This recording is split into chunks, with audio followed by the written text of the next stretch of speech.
We now go to the chairman and CEO of FedEx, Frederick Smith, who is in Memphis, Tennessee this morning. Good to see you. Thank you for joining us. Good morning. Our latest reporting is that this bill Congress is still negotiating contains about $8 billion in rescue money for carriers. Will your company be seeking any part of that federal aid? I don't think so at this point in time. It would only be available or needed by FedEx and the all cargo industry if things really get bad, and then only in the form of loan guarantees. Now, the passenger carriers, which have a $50 billion package, that's a different story. They're in very dire straits with significant lack of demand. That's not the situation with us. In certain cases, our business has actually increased because of this situation. In others, it's declined. So I doubt that we'll need it, but it's a good thing to have there so we don't have to shut down long-term projects like facility construction and purchase of airplanes and trucks and things of that nature. Provide some certainty for your planning. But your CEO of one of your divisions, FedEx Express, signed onto a letter yesterday that was released. He signed alongside some of those passenger carrier CEOs, and it urged Congress to swiftly pass this bill they're still negotiating, or saying there will be mass furloughs, there will be mass layoffs. What size of layoffs are we talking about? What is your company expecting? Well, FedEx is not expecting any layoffs at all. Quite the contrary, our people are working very heavily on both the business to business side, moving things for hospitals and diagnostic labs, picking up specimens and getting them into the various locations where they can be tested. The passenger carriers, again, that's a completely different story. They have very little demand at the moment for their services. And if they don't get this $50 million relief, and I think that's mostly loan guarantees as well, they will begin massive layoffs. They have no option. There are, for you in the cargo side, you are still able to function to deliver things around the world, but there are significant travel restrictions. What are you seeing in terms of supply lines staying open?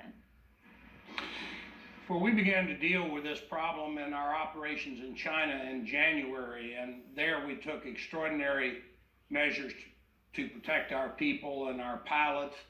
Just last week, for instance, we flew 246 flights in and out of China. So we've been dealing with this for a long time.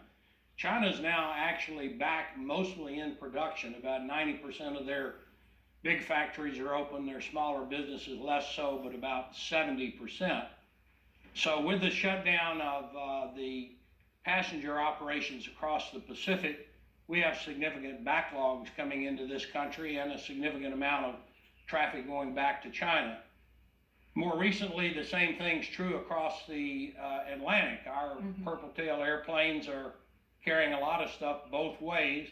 Passenger planes, which carry a lot of cargo in the underbellies, including some for us, they're all but gone from the market.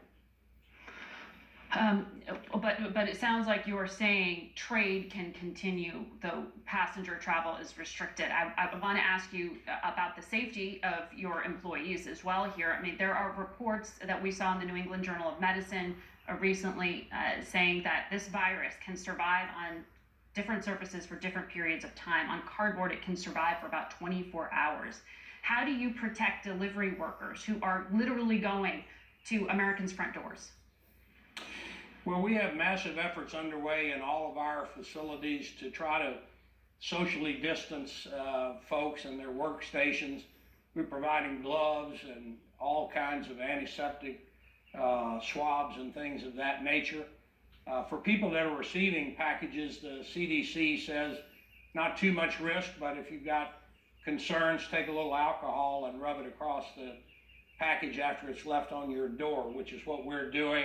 We suspended the requirement for signatures in certain cases. So I think that the risk is low, and we're doing absolutely everything we can, cleaning our facilities prolifically.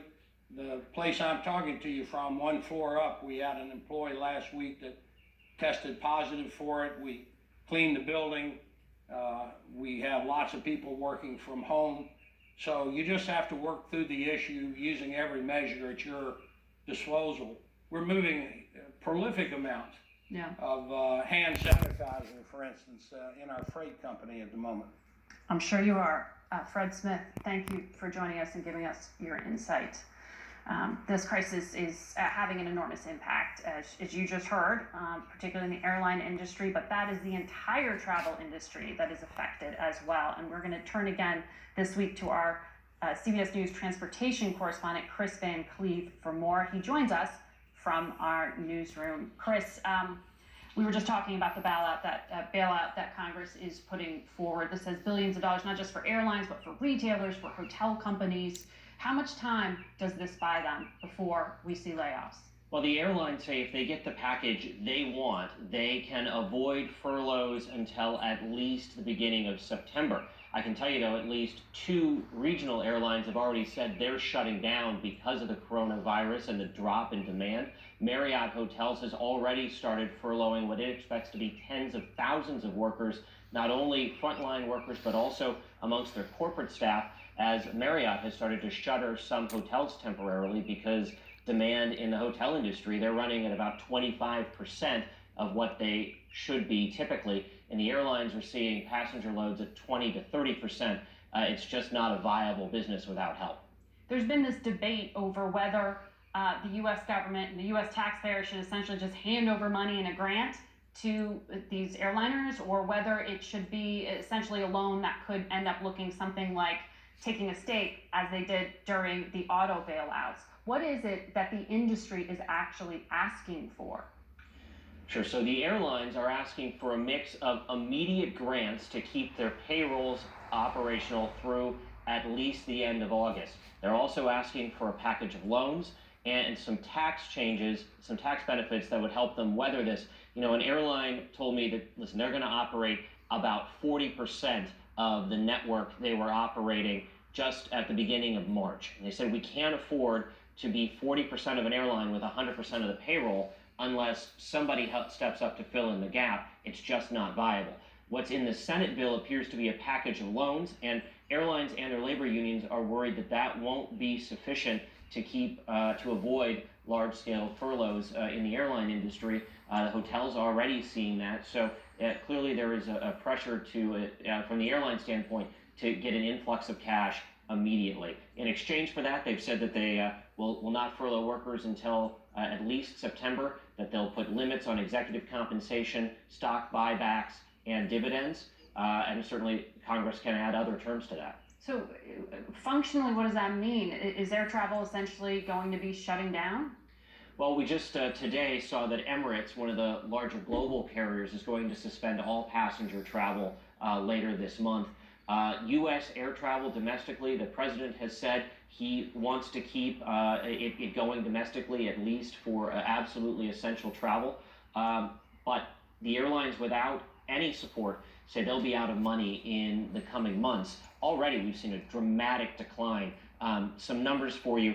A year ago, TSA screened 2.5 million travelers in a day. On Thursday, they screened fewer than 600,000.